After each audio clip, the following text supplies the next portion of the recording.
getting started. We're just about to start. We're just about to kick it all off.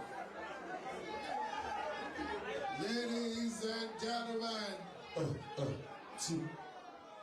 can we make the applause louder for the celebrant? Please, a round of applause for the celebrant. Please, we need you all to go and take your seat, please. Please, go and take your seat. Please, go and take your seats. Please, go and take your seat first, please. Everybody go and take your seats. Every full round of applause. Please, let's put our hands together for the beautiful, the delectable, the amiable, the brilliant, the beautiful Dr. Mrs. Esther. I want to please a round of applause. Ashabisha dollar, Ashabisha euro, Ashabisha pound. Eshabod, oh lady. Please can we make the applause louder one more time.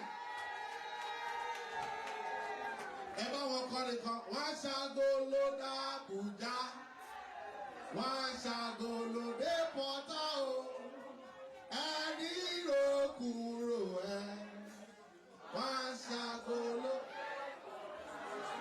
Body one shall go load Porto, one shall go load Abuja, and Irokuro, it's about one shall go load. Please can we put our hands together for the Sweet 16. Mommy, those sweets. I never would have thought that I would be the MC at your birthday. It's a great privilege to be here. King Saheed Osupa said, you are his crush. He's crushing on you.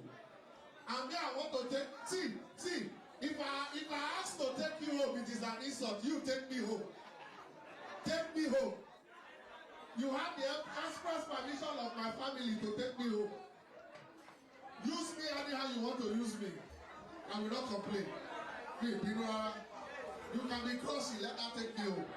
Ladies and gentlemen, one more time, please let's put our hands together for the King of Kings, the Lord of Lords, the Alpha and the Omega. Let's put our hands together for God Almighty who has made today possible. Please a round of applause for God Almighty. Thank you. Please, let's be seated. Let's be seated. Somebody has taken pictures of the celebrant and the person has lost his car key. This is our car key. Wọ́n yà yín fọ́tò wọ́n sọ kọ́kọ́rọ́ mọ́tò nù. Ẹnìkan ti ya fọ́tò ti sọ kọ́kọ́rọ́ mọ́tò nù. All right, ladies, if you're looking for your car key, please do let me.